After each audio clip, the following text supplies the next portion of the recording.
시편 제1권 제1편.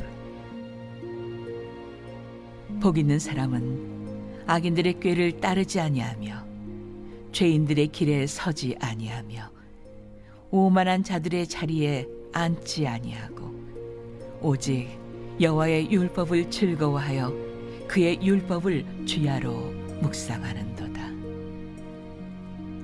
그는 시냇가에 심은 나무가 철을 따라 열매를 맺으며 그 잎사귀가 마르지 아니함 같으니 그가 하는 모든 일이 다 형통하리로다.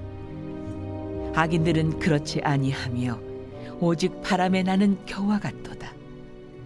그러므로 악인들은 심판을 견디지 못하며 죄인들이 의인들의 모임에 들지 못하리로다. 무릇 의인들의 길은 여호와께서 인정하시나 악인들의 길은 망하리로다. 해피 뉴 이어. 안녕하세요 근속가족 여러분. 2022년 새해가 시작되었습니다. 1월 1일 오늘 매일 말씀을 함께 나누게 돼서 너무 영광이고 또 기쁨이라고 생각합니다. 오늘부터 함께 볼 말씀은 시편에 관한 내용인데요. 이 시편에 담긴 하나님의 마음을 함께 또 묵상하시고 또 우리 안에 새기시면서 올 한 해를 시작하시면 너무너무 좋을 것 같습니다. 오늘 본문과 내일 본문인 이 시편 1편, 2편은 시편 전체의 열쇠장이라고 하기도 하고 또 서론, 서시라고 하기도 합니다. 이 시편 전체의 시작이기 때문에 굉장히 중요한 의미가 있겠죠. 이 시편 1편에서는 복 있는 사람이 어떤 사람인지 라고 복 있는 사람은 하면서 말씀이 시작됩니다. 그리고 제가 2편까지가 서론에 해당되는 부분이라고 말씀드렸는데 2편의 끝절을 보면 복이 있도다 라고 하고 있습니다. 그래서 이 시편은 복에서 복으로, 이 서론이 복에서 복으로 끝이 납니다. 그러니까 이 복이라는 의미가 시편에서 굉장히 중요하다는 것이 이 서두에 설명되고 있는 것이죠. 실제로 시편에 복이 있다라는 이 복에 관한 내용이 26번이나 나오기도 합니다.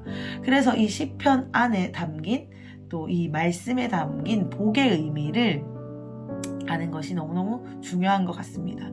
우리가 생각하는 복이라 하면 기본적으로는 돈을 많이 버는 것, 아니면 부가 늘어나는 것, 명예로워지는 것, 어떤 이 소유의 확장을 부라고 생각하기 쉽습니다. 복이라고 생각하기 쉽습니다. 그런데 오늘 본문을 좀 더 자세히 보면 알겠지만 하나님이 말씀하시는 복은 이 소유의 개념이 아니라 방향의 개념이라는 것을 우리가 알 수 있습니다. 또 하나 시편에 대해서 말씀드리면 저희가 시편을 읽을 때 다른 성경들을 읽을 때보다 공감이 잘 됩니다. 그러시죠? 왜냐하면 이 시편에는 우리의 감정들이 담겨있기 때문입니다.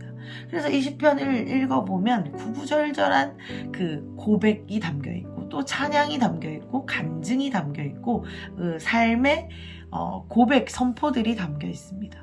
그래서 저희가 이 다윗이라는 이 인물을 묵상할 때에 다윗이 골리앗을 물맷돌로 쳐서 이긴 사건을 묵상할 때보다 이 다윗의 이 시편 안에 담긴 다윗의 절절한 고백을 들을 때에 그래도 좀 동질감이 느껴지고 정말 그게 내 마음이야 라고 느껴지기도 합니다. 골리앗과 이겨서 싸워서 이긴 다윗은 너무 우리에게 훌륭하게만 느껴질 때가 있죠. 그래서 이 시편은 우리에게 굉장히 위로를 주고 또 격려를 주고 소망을 주고 또한 우리가 할 수 있는 고백이 무엇인지 알려주는 책이라고 생각합니다. 그래서 이 새해를 시작하는 이 시점에 이 시편을 묵상하게 된 것이 정말 감사한 일인 것 같습니다. 그래서 오늘 시편 1편을 부족하지만 제가 나눌 때에 함께 마음에 새기시고 또 삶에서 이 말씀들을 풀어낼 도전들을 해보시면 좋을 것 같습니다. 1편 1절을 제가 한번 읽어보겠습니다. 복 있는 사람은 악인들의 꾀를 따르지 아니하며 죄인들의 길에 서지 아니하며 오만한 자들의 자리에 앉지 아니하고. 아멘. 앞서 말씀드린 것처럼 복 있는 사람이 어떤 사람인지에 설명하면서 시작합니다. 그런데 조금 우리가 의문을 가질 수 있는 것은 복 있는 사람이라는 것이에요. 복 받을 사람, 이렇게 하면 복을 받을 거야 라고 하지 않고 복이 있다라고 말하고 있습니다. 창세기 1장 28절 말씀 저희가 잘 알고 있습니다. 하나님이 남자와 여자를 창조하실 때 이미 복을 주셨다라는 것을 우리가 이 말씀을 통해 알고 있습니다. 지금 이 시편에서 말하고 있는 것은 복이 우리에게 있다라는 것입니다.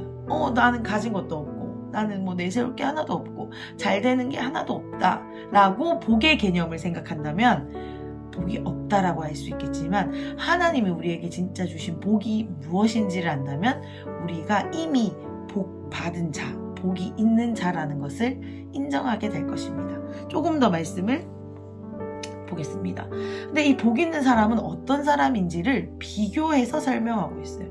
어떤 사람과 반대되냐면 악인들의 꾀를 따르지 아니하는 사람입니다. 그러니까 악인하고 복 있는 사람은 반대예요. 그리고 또 죄인들의 길에 서지 않는다라고 한 걸 봤을 때 죄인과 복 있는 사람은 반대되는 개념입니다. 또 오만한 자들의 자리에 앉지 않은 자가 복 있는 자라고 생각했을 때 오만한 자는 복 있는 자와 반대되는 개념입니다. 여기서 오만한 자라는 것을 영어로 하면 스코퍼리라고 합니다. 무슨 뜻이냐면 가르침을 안 받는 자, 거스르는 자, 교만한 사람이죠. 그래서 나는 이 가르침을 받지 않을 거야 라고 하는 것이 오만한 자인 것입니다. 그런데 이 세 가지를 다른 이름이지만 표현한 것을 보았을 때 같은 말이라는 것을 저희가 눈치챌 수 있습니다. 그래서 악인과 죄인과 오만한 자가 같은 의미라는 것을 알 수 있습니다. 그렇다면 악인은 어떤 의미입니까? 하나님의 뜻을 거스르는 자, 그러니까 하나님의 가르침을 받지 않겠다라고 하는 자인 거죠. 그리고 죄인도 마찬가지입니다. 하나님을 거부하죠. 그래서 복 있는 사람이라는 것을 정리하면 하나님을 따르는 것, 하나님을 거스르지 않는 것, 하나님 말씀이 나를 이끄시도록 나를 내어드리는 것이 바로 복입니다. 이 시편이 말하고 있는 복이 우리가 어쩌면 원하는 그 복의 개념과 조금 다르죠. 우리는 이런 부, 명예, 권력, 힘, 우리 자녀들이 잘 되는 것을 복이라고 생각하기 때문에 복이 없다라고 우리가 말하지만 하나님은 창세 전부터 또한 창조 때부터 하나님 우리에게 복을 허락하셨다라고 말씀하십니다. 그 허락된 복은 바로 무엇이냐면 하나님의 다스림을 받을 수 있는 복, 하나님이 나를 다스리도록 나를 내어드릴 수 있는 기회를 받은 것이 바로 복이라는 것입니다. 하나님께 나를 내어드리고 하나님을 따르는 것, 그렇게 지음받은 우리이기 때문에 하나님을 따르도록 우리는 창조되었기 때문에 주님을 찬양하도록 창조되었기 때문에 이것이 바로 복이고 또한 우리가 이미 복이 우리 안에 있음을 이 말씀을 통해서 볼 수 있습니다. 2절을 좀 더 보겠습니다. 오직 여호와의 율법을 즐거워하여 그의 율법을 주야로 묵상하는도다. 제가 방금 말씀드렸습니다. 복이 있다는 것은 하나님을 따르는 것, 하나님의 말씀을 따르는 것, 그래서 내가 하나님의 가르침을 거절하지 않는 것, 하나님의 간섭을 받는 것이 복이라고 하는데 이 복 있는 자의 특징을 보니까 뭐냐면 주야로 그의 율법을 즐거워하면서 묵상하는 자라는 것입니다. 그래서 복 있는 자는 즐거이 묵상하게 되어 있다는 것입니다. 또 즐거이 묵상하는 자라면 그 자 안에는 복이 있다는 것이죠. 같은 말입니다. 근데 이 묵상이라는 단어를 조금 더 설명드리고 싶은데 저희 큐티 책에도 아주 설명이 잘 되어 있습니다. 그래서 이 큐티 책에 보면 비둘기가 구구구구 한다라고 표현되어 있는데 이게 하가라는 단어로서 그러니까 곱씹는다, 이렇게 꼭꼭 씹는다, 되새김질한다라는 의미가 있습니다. 근데 또 비슷한 의미지만 한 가지 더 의미가 무엇이냐면 예를 들어 강아지, 개한테 그 개 뼈 아시죠? 뼈를 줬습니다. 그럼 그 개가 그 뼈를 물고 맛보고 핥아보고 막 탐색을 하죠. 막 냄새도 맡았다가 물었다가 씹었다가. 이게 무슨 말이냐면, 정리하면 묵상이라는 것은 저희가 생각할 때는 잠잠히 이렇게 생각하는 것, 머리로 생각하는 것을 묵상이라고, 이것도 물론 묵상의 한 종류지만 한계 지을 때가 있습니다.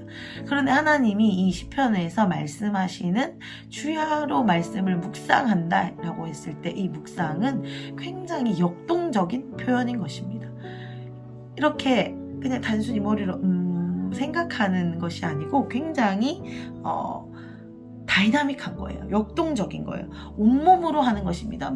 개가 냄새를 맡고 맛을 보고 그것을 가지고 장난을 치고 또 먹기도 하고 하는 것처럼 단조로운 하나의 이 머리로 하는 것이 아니라 온몸으로 하는 것이 바로 묵상이라는 것입니다. 다시 쉬운 말로 정리하면 묵상이란 우리가 머리로 깨닫는 것이 묵상이라 할 수 없습니다. 머리로 깨달은 것을 내 삶에 녹여서 내 삶으로 내 삶의 자리에서 살아내는 것까지가 이 말씀이 말하고 있는 묵상입니다. 그래서 그것을 밤낮으로 씹고 또 되새김질하는 것입니다. 하나님이 내게 주신 그 깨달음을 오늘 아침 이 말씀 좋았어. 그래 맞아 이것이 아니라 그 말씀을 내 삶의 현장으로 가져가서 씹으면서 삶으로 풀어내려고 애를 쓰는 것까지가 바로 묵상이라는 것입니다. 이런 말을 제가 전달하는 사람으로서 정말 자격이 없습니다. 저 너무너무 머리로만 알 때가 저는 너무너무 많은 것 같아요. 머리로는 깨닫고 그래 맞아 그랬었으면 좋았을 거야. 아니면 그래야지 이렇게 머리로는 깨닫지만 그것을 삶의 현장에서 씨름하고 풀어내는데 너무너무 부족하다고 생각합니다. 그런데 하나님이 오늘 이 새 아침 저희에게 진짜 묵상이 무엇인지 다시 한번 말씀해 주시는 것 같습니다. 묵상은 머리로 하는 것이 아니라 온몸으로 하는 것입니다. 이 온몸으로 한다는 것은 내 삶의 현장에서 치열하게 이 말씀을 살아내기 위해 애쓰는 것입니다. 아멘. 계속해서 말씀을 보겠습니다. 이어지는 3, 4절 그리고 5절, 6절에도 이 복 있는 사람이 어떤 사람인지를 비교하면서 대조하면서 설명하고 있습니다. 3, 4절에 보면 이 복 있는 사람은 다 형통할 거다라고 말하지만 그렇지 아니하는 이 악인들은 바람에 나는 겨와 같다라고 설명하고 있습니다. 또 5절, 6절에 의인들의 길은 여호와께서 인정하시는 길이나 악인들의 길은 망한다라고 말씀해 주시고 계십니다. 지금 1절, 2절, 3절, 4절, 5절, 6절 이렇게 두 개씩 이 의인, 악인, 복 있는 자, 복이 없는 자를 대조하고 있는 것이죠. 왜 이렇게 시편을 시작하면서 왜 이렇게 복 있는 자에 대해서 그냥 복 있는 자는 이런 자다라고 설명하시지 않으시고 비교하면서 설명하시고 계실까요? 그것은 바로 선택하라는 것입니다. 이거 아니면 이거다라고 하나님이 이 말씀을 통해 알려주시는 것입니다. 복 있는 자 아니면 망하는 자입니다. 의인 아니면 악인인 것이에요.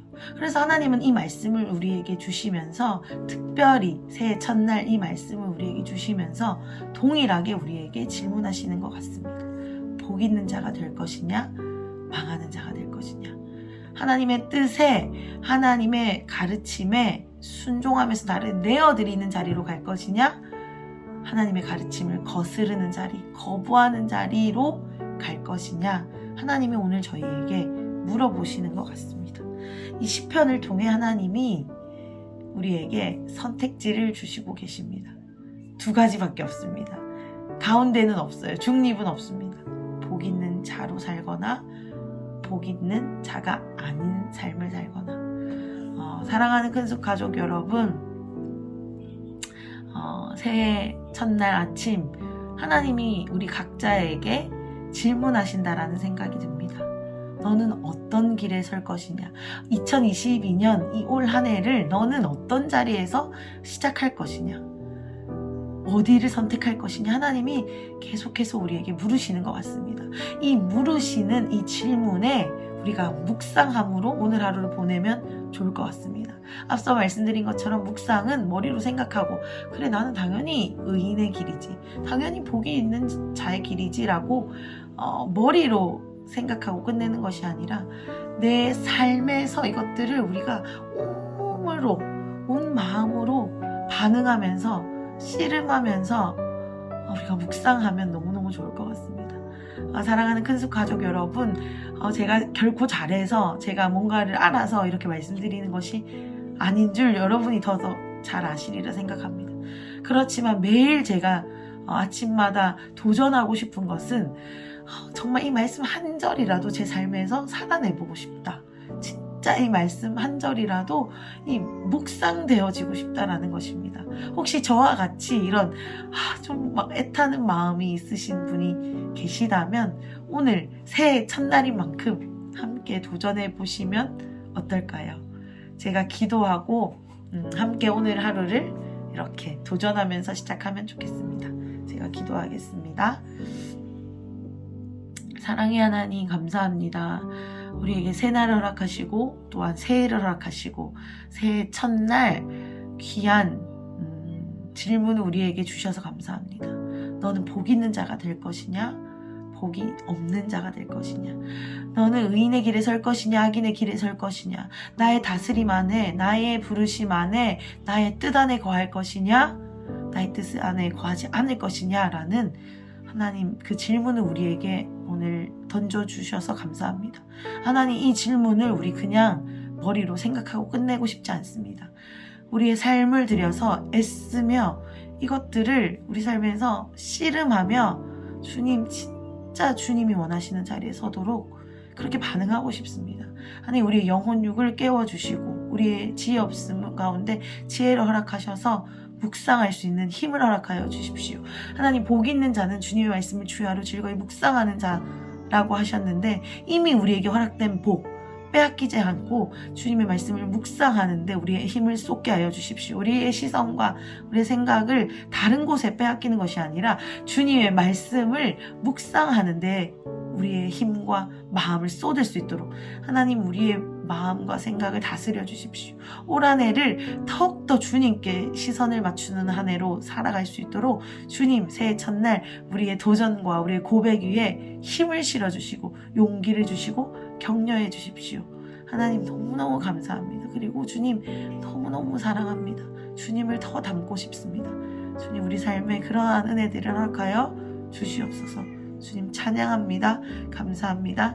예수님의 이름으로 기도드렸습니다. 아멘.